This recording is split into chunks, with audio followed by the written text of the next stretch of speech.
আমরা যখন বলি প্রেগন্যান্সি ওরিয়েন্টেশন সেশন, অনেকেই ভাবেন যে এটা একটা new concept. No, this is not new concept, this is a complete concept for pregnancy.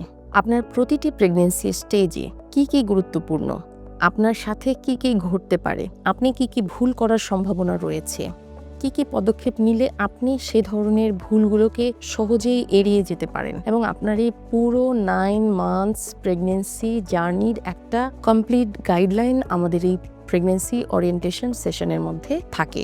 So this is not a new concept, it's a complete concept for pregnancy. Pregnancy জার্নিটা শুরু হওয়ার পর থেকে মায়েদের মনের মধ্যে একটা অজানা ভয় কাজ করতে থাকে, এত প্রশ্ন অ্যারাইজ করে, এত কনফিউশন তৈরি হয়, তাদের অনেক জিজ্ঞাসা তৈরি হয়। অলদো একজন মা প্রথমবারের মতো নয়, দ্বিতীয় তৃতীয়বারেও যখন সে প্রেগনেন্ট হন, মনে রাখতে হবে যে প্রত্যেকটা প্রেগনেন্সি কিন্তু মায়েদের জন্য আলাদা, এবং প্রত্যেকটা প্রেগনেন্সিতেই কিছু না কিছু কিন্তু নতুন সিমটম মায়েদের দেখা দেয়। সো তাদের জিজ্ঞাসাটাও ভিন্ন ভিন্ন হয়। কিছু ব্যাপার তো কমনই থাকবে, কিন্তু প্রতিটা মায়ের ক্ষেত্রে একটা ভিন্ন ভিন্ন জিজ্ঞাসা থাকে, যেটা জিজ্ঞাসা করার জন্য মায়ের আসলে কমফোর্ট যে জায়গাটা, সেই জায়গাটা থাকে না। আবার মায়েরা যখন ডাক্তারের কাছে যান, এত কিছু মনের কথাগুলো, সে তার ভয়গুলো, তার কনফিউশনগুলো খুলে বলারও আসলে যেভাবে করে সময় পান না। দ্যাটস ওয়াই ডাক্তারের কাছে যাওয়া, খুব দ্রুত তাকে হয়তো বিষয়টা শেয়ার করা, তার প্রেজেন্ট সিমটমগুলো শেয়ার করা, এবং খুবই দ্রুত একটা প্রেসক্রিপশন নিয়ে একটা প্রসেসের মধ্য দিয়ে তাকে হয়তো চলে আসতে হয়। সে হয়তো সেভাবে করে তার মনের কথাগুলো শেয়ার করতে পারেন না। কিন্তু যখন মা ডাক্তারের কাছে যান অথবা প্রেগনেন্সির জার্নিটা যখন শুরু হয়, তখন যদি একজন মা তার এই পুরো জার্নিটাকে বুঝতে পারে যে আমার জন্য আসলে কি অপেক্ষা করছে, কোন কোন স্টেজে আমি আসলে কি ফেস করব এবং সেগুলোকে কিভাবে আমি হ্যান্ডেল করব, তাহলে তার জন্য বিষয়টা কত সহজ হয়ে যেত। তার যদি এই জিজ্ঞাসা করার একটা জায়গা থাকতো, যেখানে সে চাইলেই 24 আওয়ার্স তার একটা অ্যাক্সেস আছে কোনো কিছু জানার, তার সমস্ত ভয় কনফিউশন দূর করার, তখন এটা তার জন্য কত সহজ হতো।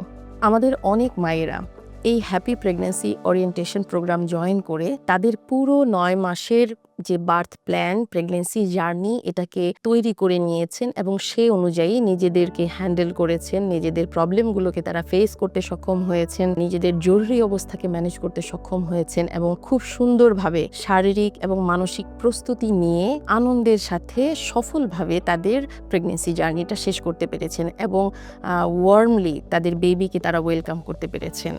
আমরা এই ওরিয়েন্টেশন সেশনে কি করে থাকি?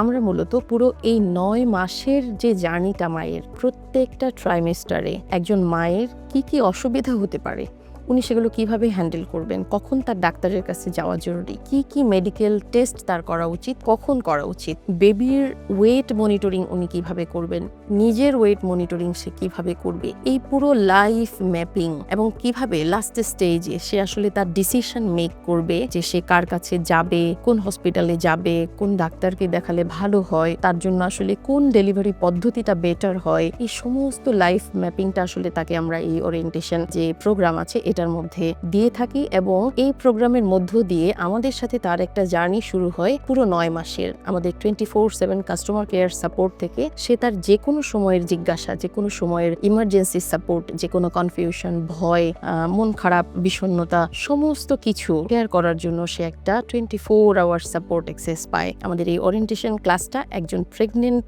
মায়ের জন্য ঠিক ওরিয়েন্টেশন ক্লাস নয়, একটা program, and it's a continuous journey. এর মাধ্যমে একজন মা তার পুরো প্রেগন্যান্সি সময়ের পরিপূর্ণ যে সাপোর্ট সেটা পেয়ে থাকেন।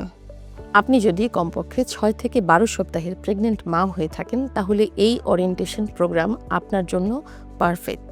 আপনার নাম, ফোন নাম্বার, আপনার প্রেগন্যান্সির সপ্তাহ উল্লেখ করে এখনই রেজিস্ট্রেশন করে ফেলুন কমেন্টে দেয়া লিঙ্কে। আপনার প্রেগন্যান্সি জার্নির প্রথম পদক্ষেপ শুরু হোক মমস ফার্স্ট স্টেপের সাথে, fostering happy and healthy pregnancy.